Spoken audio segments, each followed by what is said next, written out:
Professor Dr. Patrick Verkorjian, Chief Executive Officer, Global Center for Adaptation. Dr. Akuimi Adesina, President of the African Development Bank Group. Dr. Ngozi Okoji Iweala, Director General of the World Trade Organization. Ms. Patricia Esponsoza, Executive Director of the United Nations Framework Convention on Climate Change. Ladies and gentlemen, I am pleased to join you at this important event on adaptation to climate change.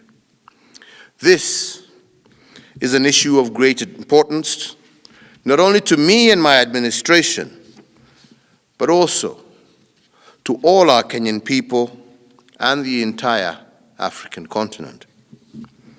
I note that this inaugural lecture on adaptation on Africa, and I am pleased that the first edition is taking place here in Kenya. Ladies and gentlemen, the recently released sixth assessment report of the UN Intergovernmental Panel on Climate Change has confirmed that the African continent is the region most exposed to and adversely impacted by climate change.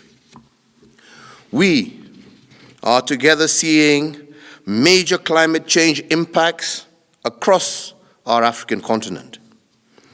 These include the ongoing drought that has ravaged eastern parts of our country and precipitated famine, as well as the 2020 floods that we saw here in East Africa, which affected over 1 million people.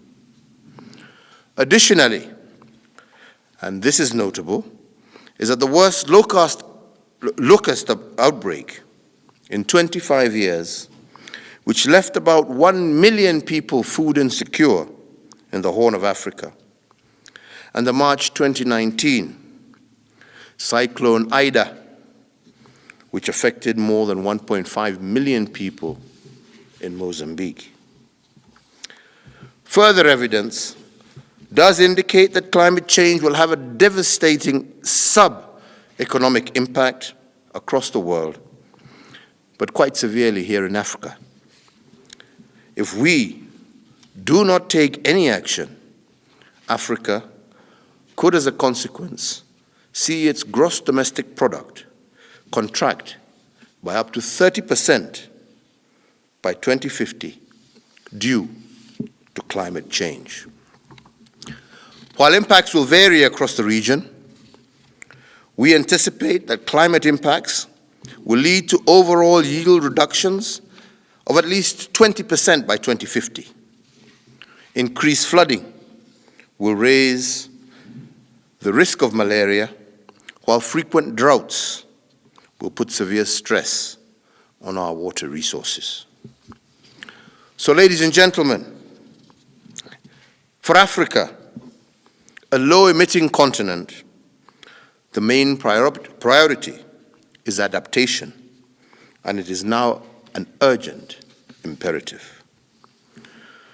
We need to accelerate action to moderate the negative impacts of climate change, facilitate adjustment to expected climate impacts, and strengthen our capacity to absorb, accommodate, and recover from climate change effects. While it is relatively more difficult to design, implement adaptation projects, and while fewer resources are currently available for adaptation, we should not lose sight of the fact that adaptation is without doubt smart economics. Indications are that for an investment of $800 million in developing countries in climate adaptation programs, this would see and result in benefits of up to $16 billion per year.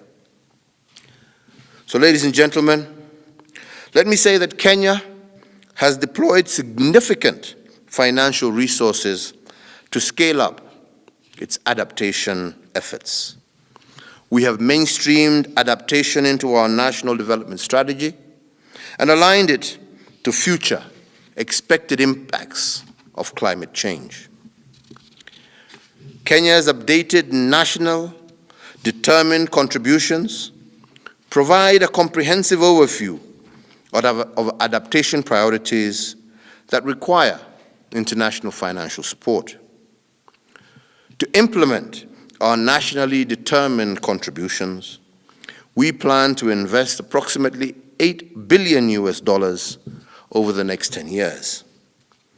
This is just 10% of the total investment needed of the NDCs, and we therefore need support from our international partners.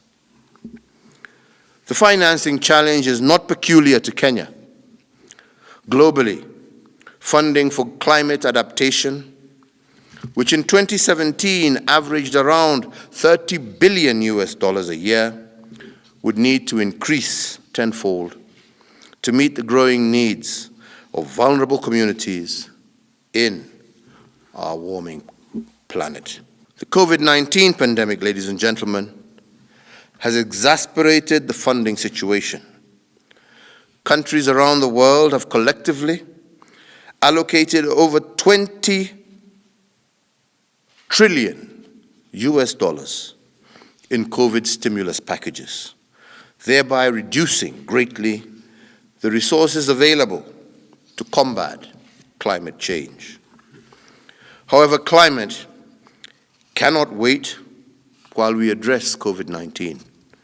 We must address these two challenges together. Indeed, to make recovery truly sustainable, we need to institute green recovery measures that integrate adaptation and mitigation measures. So today I applaud the Global Center on Adaptation for its publication of a comprehensive report on adaptation in Africa. The State and Trend of Adaptation in Africa 2021 report, which is being launched today. This report has identified adaptation actions and investment opportunities that exist in Africa.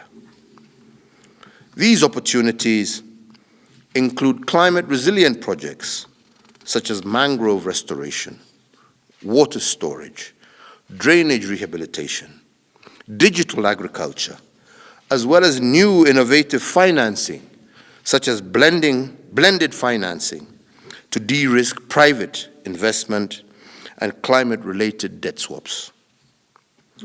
So, ladies and gentlemen, I applaud the leadership of the Global Center on Adaptation and the African Development Bank for developing the African Adaptation Acceleration Program. This program, in principle, aims to scale up and accelerate adaptation here in Africa by providing financial and technical support to African adaptation efforts. This initiative greatly paves the way for the continent to manage its climate-related challenges. It is important to appreciate that effective climate adaptation will require a paradigm shift that harnesses the full potential of science and innovation. For example, we need to leverage entrepreneurs willing to test and apply new technologies at scale, broaden the range of drought or heat-resistant crops, and provide real-time weather information. To make this paradigm shift, we will lean on our institutions of higher learning. The University of Nairobi here in Kenya is one of a few African universities that offer graduate programs in climate adaptation. It demonstrates the importance that the government of Kenya attaches to the issue of adaptation. And I am hopeful that this session today will also open new opportunities to the University of Nairobi and the other forward-learning institutions in our country. In conclusion, ladies and gentlemen, and indeed as you are in no doubt aware, the upcoming COP26 in Glasgow has dedicated sessions on adaptation and financing.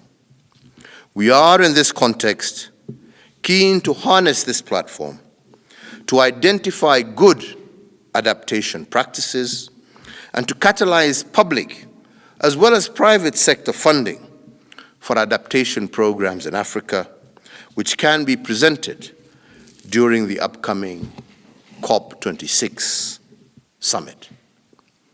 I thank you all and wish you very fruitful deliberations.